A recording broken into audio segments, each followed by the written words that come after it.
Hi, my name is Maria Otero, and I'm going to be doing my informative speech on the history of Mount Yonah. I enjoy hiking a lot, and this is one of the hikes that I highly recommend to people. It's not the easiest or beginner, but it's also not terrible. It's a great hike. As you can tell here, it's like just breathtaking here. It's even more breathtaking once you reach the top, and it's very rewarding. So I highly recommend this hike to all my friends. Um, so my presentation is going to consist of the location of where Mount Yonah is in Georgia. I'm also going to be speaking about how the name originated and some of the legends that surround Mount Yonah and kind of speaking of what Mount Yonah is known for today. Okay, so the trailhead is easily accessible from the Georgia Highway 75 between Cleveland and Helen. The address that you can put into your GPS is going to be 1900 Chambers Road, Cleveland Highway, or Cleveland, Georgia, sorry. It is open year round and there's no fees to get in or to park. So I do recommend a SUV or a 4x4 to get into it because once you turn into the trail head of Mount Yonah, it's actually pretty steep. So I do recommend an SUV or 4x4. It is an out and back hike that consists of 4.2 miles completed. It is 2.1 miles to go up and 2.1 to come back down. There is some steep sections, so that's just something to consider. The first time I did go, I went with my siblings. The youngest was 6 years old, so there was just some sections where we just kind of had to team up and just kind of hoisted him up. It is an hour to hike. Just take that into consideration. The first time I went, it did take me 3 hours, but again, I did have somebody that was younger, so that could have been why.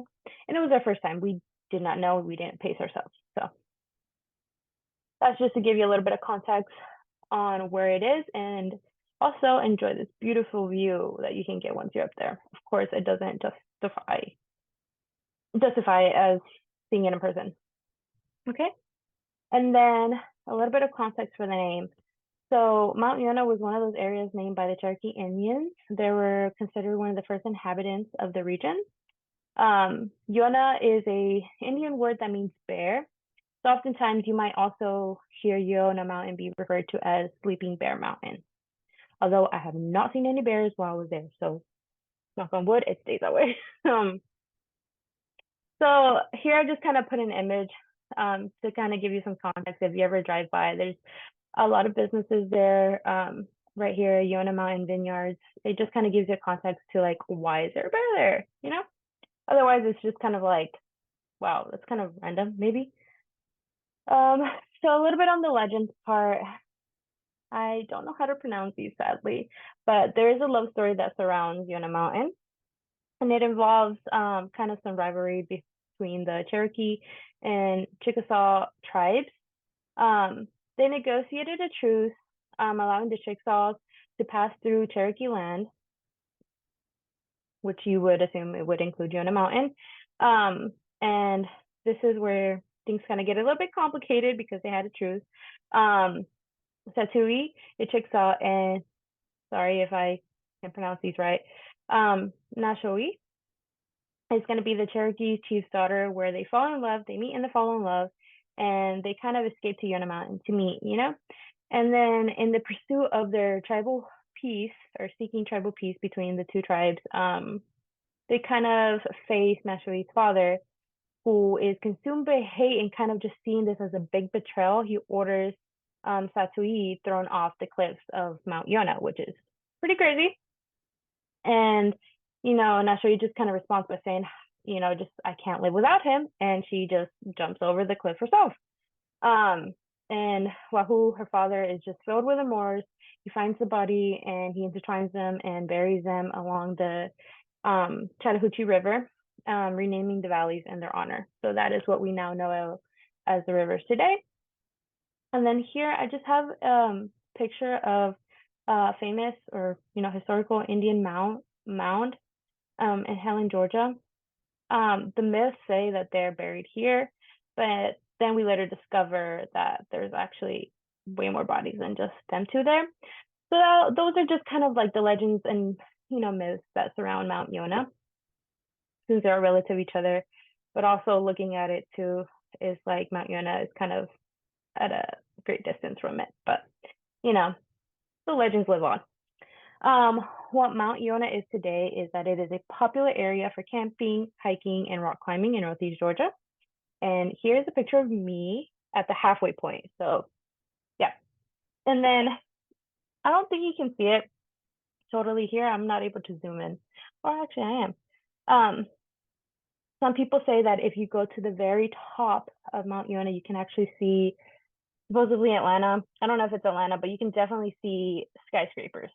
So kind of zooming in here, you see kind of the figurations of what the skyscrapers are. So I actually witnessed that myself and I took a picture and I thought that was really cool. So, you know, and then the hiking trail is generally considered a challenging route because it takes an average of 2 hours and 42 minutes to complete, according to my citations. So there's that. But the history of climbing at Mount Yonah goes back to the 1960s when Mount Yonah was home to one of the training sites for our elite U.S. Army Rangers. And then also at the halfway point, there are bathrooms, pretty decent bathrooms, and there is also signs that state this information. And I believe it still can be considered a training site to this day. It was very popular again in the 1960s, but it's also not common if you see Army Rangers there. But I'm pretty sure, I believe it's only a couple weeks out of the year. I have never encountered them, so I can't really speak a lot about this. They say the cliffs were an ideal training scenario for pilots to hone their flight skills. And these test flights can be very entertaining to watch. Again, I have not been present to these, so I really would not be able to speak on this, but that's what Mount Yonah is known for today. So in conclusion, we were able to talk about where the location of Mount Yonah is in Georgia. We also discussed a little bit of how their name originated. And then also we discussed the legends that surround Mount Yonah. And then we discussed what Mount Yonah is today, which is a famous hiking, climbing, rock climbing, and camping spot. And then also the U.S. Army Rangers that's stationed there. So I hope you enjoyed this information that I gave you, and I really hope this encourages, you to go hiking if that's something you enjoy. It is one of my top 5 hikes for sure. And so yeah, that is my presentation, and here are my references. And thank you. All right, bye.